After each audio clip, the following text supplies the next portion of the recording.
22শে ডিসেম্বরের কিছু খবর পড়ছি। বৈষম্যবিরোধী ছাত্র আন্দোলনের একটি পক্ষ গুপ্ত হত্যা রোধে সরকারের নিকট 4টি দাবি উপস্থাপন করেন।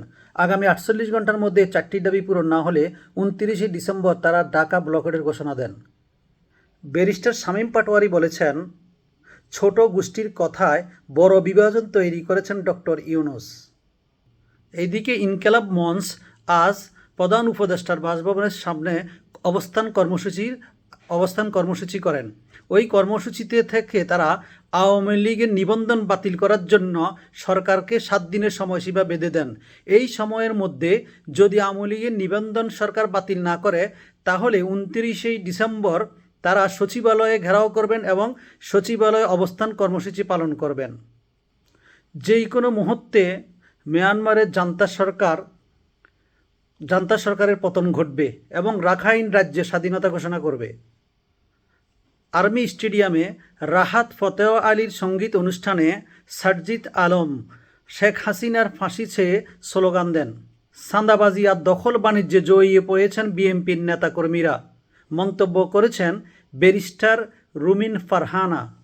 যশোরে 167 জন আওয়ামী লীগের নেতাকর্মী আদালতে আত্মসমর্পণ করেন। এ সময়ে তারা আওয়ামী লীগের দলীয় স্লোগান দেন। এদিকে উপদেষ্টা সৈয়দা রেজওয়ানা হাসানের প্রেমে পড়েছেন বলে আজ এক ভিডিও বার্তায় মন্তব্য করেছেন সেফুদা। নতুন রাজনৈতিক দল গঠনের ব্যাপারে মন্তব্য করতে গিয়ে ডাক্তার জাহিদ বলেন, গাছের নিচে গাছ জন্মালে পরগাছা হয়েই থাকতে হয়। সর্বকালের সর্বশ্রেষ্ঠ জ্ঞানী পিনাকি ভট্টাচার্য বলেছেন, সুন্দরী কোঠায় নিয়োগপ্রাপ্ত সৈয়দা রেজওয়ানা হাসানের প্রস্তাবনার কারণে পরিচালক ফারুকী উপদেষ্টা পদে মনোনীত হয়েছেন। জুলাই আগস্ট সরকার পতন আন্দোলনের প্রথম হতাহতদের তালিকা প্রকাশ করা হয়েছে আজ। এতে শহীদ হয়েছেন 857 জন এবং আহত হয়েছেন 11,551 জন। ভারতে অবৈধ বাংলাদেশিদের জন্য কারাগার নির্মাণের পরিকল্পনা করেছে ভারতীয় সরকার।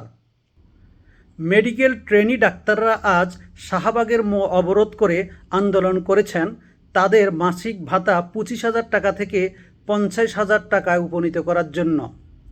এদিকে দেশের একটি স্থানে জামায়াতে ইসলাম এবং বিএনপি রক্তক্ষয়ী সংঘর্ষ ঘটেছে। এই ঘটনায় একজন মৃত্যুবরণ করেছেন। ইন্না লিল্লাহি ওয়া ইন্না ইলাইহি রাজিউন।